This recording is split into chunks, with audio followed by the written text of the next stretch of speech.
Going? This is Professor Vitt, and I'm here to welcome you to the first of our review videos. The point of this video is to give you the benefit of an in-person review, but without having to sacrifice our class time to do it. This should be the first of a couple, maybe even a few videos where I discuss the answers to these questions. First thing I wanted to point out is that I gave you guys the mock exam, but I did not give you all of these answers. And the point of that is simply that people tend to do better when I don't just give the answers, but instead we do an in-person video like this. So the goal of this, the extra time it takes you and me to do this, will be reflected in your scores. And so that's why I do it this way. As a result, I'm going to try and keep my chit-chat down to a minimum. And so if I go a little quickly over something, feel free to rewind. I try to make it as clean as possible so people can listen to this in small chunks and kind of work through it. Okay, so so just a couple of points about the format of the exam. The exam is going to consist of true-false questions. It will consist of multiple choice questions. And then lastly, a section on identifying and explaining passages that we have discussed already and you have read already. So 3 different sections, 3 different kinds of questions will constitute the exam. All right, so let's start this out. Okay, so first up, true or false? Now, the first question doesn't have much of an explanation, but let's just begin. True or false? Socrates is found guilty by his fellow Athenians and sentenced to death. That's true, and this is kind of the fundamental starting point for us in political philosophy. The apology is when Socrates decides that he would much rather philosophize, he'd much rather run against the grain than conform, and he pays the highest price possible for that with his life. All right, next up, number 2. One criticism of Polemarchus's notion of justice is that it is not always wise to have debts paid. Consider, for example, the case of a person angrily seeking the return of a sword or weapon. The response to this is false, although this, so let me explain why this question is false. All right. It is true that we studied a notion of justice that involves repayment of someone's debt, but it is not true that that person was Polemarchus. That was Cephalus's notion of justice. Remember that justice is paying your debts. And then the criticism of that particular notion was that what if someone wanted their gun back, when they're really angry at someone else? It looks like in that case, a repayment of debt would not be appropriate. Now, the reason why that matters, of course, is because justice should be universal. So what this question is really testing you on is not whether or not you know that notion. It's whether you know how each notion connects to each other. Hold on. Okay, so that's it for number 2. Remember, although this is true for Cephalus, it would be false of Polemarchus. All right, number 3. In Plato's ideal state, those with incurable sickness or illness will not be treated. True. This is one of the parts of Plato's Republic that's pretty bizarre to us. Plato's Republic that's really strange to us. It's really a totalitarian state in the sense that the needs of the state come before any one individual. And so you get these strange kind of results where someone runs the numbers and decides it's better to kill certain individuals so that they're not a drain on the resources of all of us. There's historical precedents for this anthropologically, but modernly, when we live in a state where we presumably have these really robust senses of individual rights and so forth, this seems pretty cruel and inhumane to us. All right, next up, number 4. One of the themes of the apology is the rational multitude versus the bigoted individual. False! False. In fact, I even fooled myself on this on an earlier version of the video. Thank God it's gone forever, right? The theme of the apology, the one where Socrates is on trial, is the individual against the multitude. In other words, it's Socrates against his entire community. he has principled reasons for his dissent, right? In other words, he has reasons for thinking the way that he does and thinking that everybody else is wrong. But in the end, it doesn't seem to matter that much because that group is really moved by prejudice and anger and revenge rather than reason. So in a word, they scapegoat Socrates. So this is false, but in a very interesting way. Okay, number 5, you can build a society where people will never act against the interest of the society for selfish reasons. In effect, every person will be his or her or their own watcher.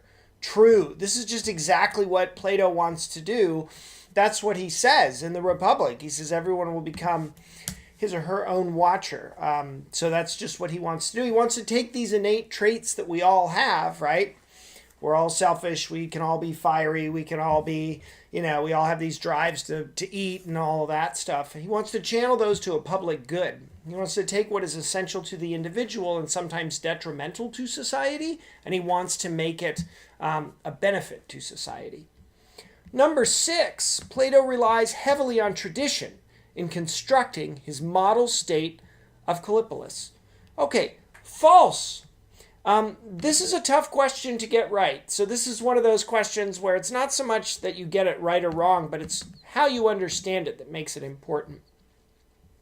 Remember the section where Socrates is talking to Cephalus, right? And Cephalus represents tradition. Once Socrates gets Cephalus in a bind, he actually shows an example that defeats his notion of justice. Cephalus says, okay, well, I'm going to bail. I'm going to go over and attend the sacrifices. I'll see you later. This is Plato's way of saying that tradition is leaving the Republic, and that, tradition cannot deal with exceptions very well. And this is true of most rules, right? I mean, think about law. Someone comes up with a law, and it works for a while until somebody has an exceptional case, and you have to change the law a little bit. This is the same thing, right, that's being said in a different way. He's saying, look, all that tradition can do when confronted with a paradox is just retreat back into the tradition.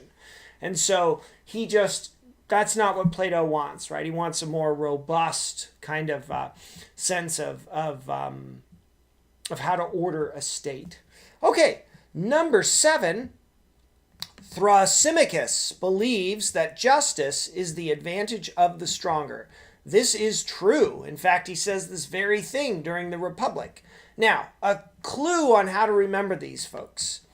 Thrasymachus, like thrash, right? It's not related in reality, but if you can remember that, if you can remember Thrasymachus starts with thrash, you'll remember, when you thrash something, it's a very powerful act, right? And that would be in keeping with this notion of justice. Again, it's not an actual etymological relationship, but it's just the idea. It's easy to remember. It's just a mnemonic. So the idea is Thrasymachus thinks that justice is the advantage of the stronger. All right. Number 8. Rorschach, as a character, represents a critique of the notion of justice. Okay, this is true, and the reason why this is true is super long. So we're gonna go through this just so that we get something off the ground here. True. Remember, Rorschach is a critique of retributive justice, where retributive justice is related to Cephalus' notion of justice in the Republic, this idea of debt repayment. So retributive justice essentially says that people who break laws have to be punished because in breaking that law, they've incurred a debt to everybody in the community that needs to be paid back, right? Everybody has to treat one another with kind of fundamental dignity and respect. When someone breaks the law or commits a crime, they actually owe it to all of the people in the community to sort of pay that back.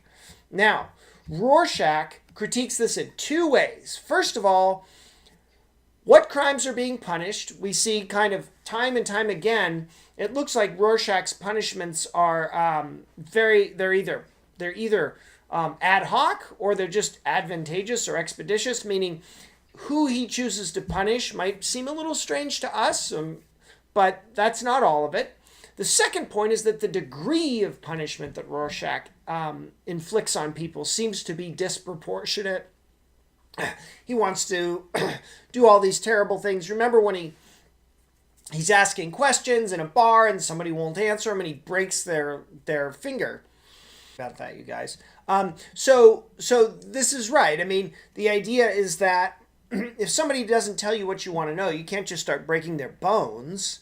And the idea that retributive justice is not proportionate is a concern, right? What punishments fit the crime? Okay, there we go. So that's a long answer to a true and false question. To remove all contradictions, think clearly. That is worth living for. What really matters is the personal quest of self-discovery. True. Remember how different Socrates is from his fellow Athenians. They prefer physical combat. He prefers intellectual combat. They prefer faith in their lyric poems, right? These beautiful poems. And instead, he prefers the exercise of reason. And so he's really in complete contrast to the cultural norms that he's living in. Number 10, Polemarchus believes that justice is the advantage of the stronger. False. Now, this was a tricky one. You had to know each of the individuals and what notion of justice they all subscribed to. So, in this case, advantage of the stronger, remember Thrasymachus, like thrashing, that's this violent, strong notion. That's what we mean here when we say justice is the advantage of the stronger. So if you knew Thrasymachus, then you would know that this one is incorrect in labeling this as Polemarchus. And so this one was false. Okay, number 11, our last question here. Plato and Alan Moore both create fictional worlds to explain and critique notions of justice. This is true. Now remember, Plato's going to critique 3 notions of justice and then supply his own. Alan Moore will present 2 notions of justice and then provide critiques of both of them, but ultimately not providing anything of his own. Okay, you guys, I hope that's helpful for this particular section of the the exam. You can always rewind, and I look forward to you guys going to the next video.